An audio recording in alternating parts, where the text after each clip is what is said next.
I was thinking about the ghostly gum trees.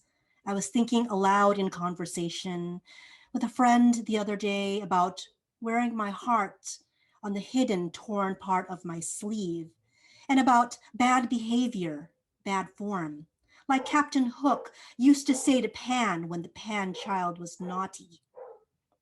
Naughty. Do you know that's how I felt for a very long time? A grown woman who is supposed to know the hows and whats of keeping a tidy house, keeping my tongue in my mouth, knowing the exact proper ratio of skirt length in relation to my knee, of dipping neckline to neck.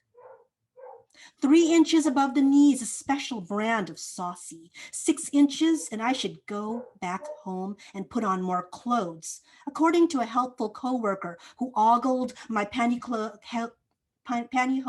unclad limbs with a wide grin. Reproach barred in well within his mind, making his lust acceptable.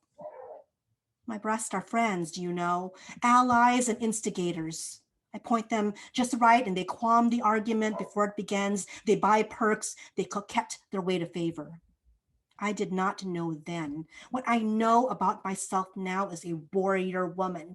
I did not realize my own body was mine to keep or share on my own terms, my source of power, my femininity. Who spread the first lie about Eve and original sin and punishment for our female form? When did the divine become shame to divvy and barter? I place myself on every altar now, and every land before me, and in my M-yoked dryad past, and every eye is fear that crossed male faces when we unlocked our legs and revealed our sacred energy. It was too much, too much.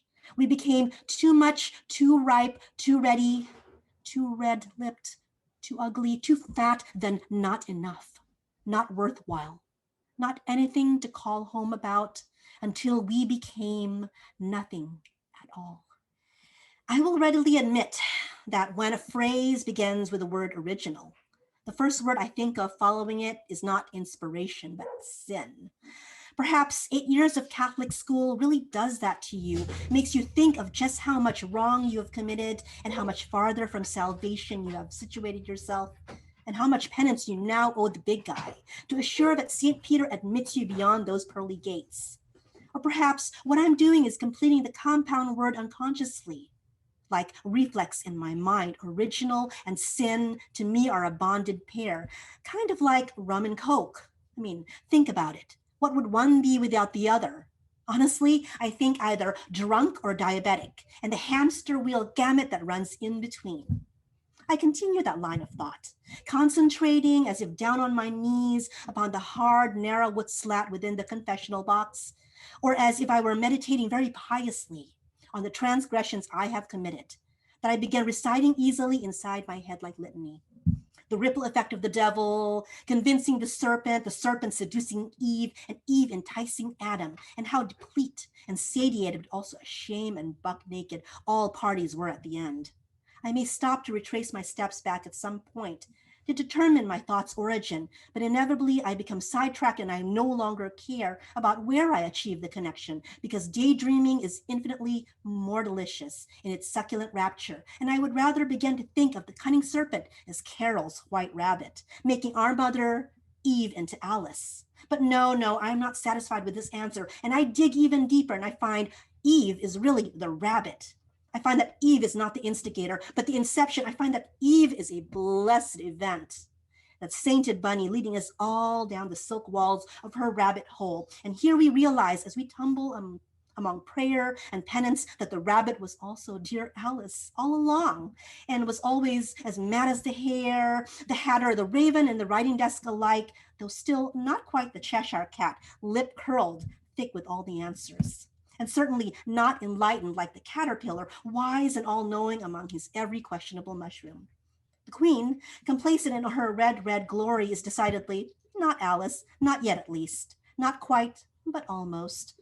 I implore you, walk down the bramble path with me on this. Is it blasphemy to place the queen right back center in her Garden of Eden? Is it revolution to recast her, reveal her, not revile her? Is it conceit to rinse clean the propaganda and tell her story from the beginning? For it is the beginning when her mouth first proclaimed, "Let there be light." You feel you have heard it somewhere else from a prophet receiving and echoing scripture. And I proclaim once more to you this mind-bending truth now. And it lingers when it's done. You believe God is a woman. I guess that really makes her a goddess. And pause.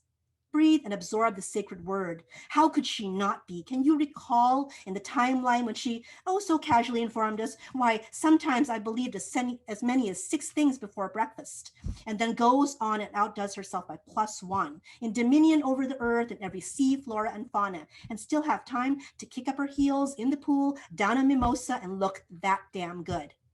I, Eve 1, percolating concept along with morning coffee. Rabbit 2, through the tangle of warrens we lead you. Red Queen 3, I just flip the eggs over medium. Set the table 4 and 5, inspiration original and pulpy. You know, I think I'll have 6 sizzling thoughts before the bacon jumps the pan. Flesh, not borrowed rib, fully cooked. Thank you.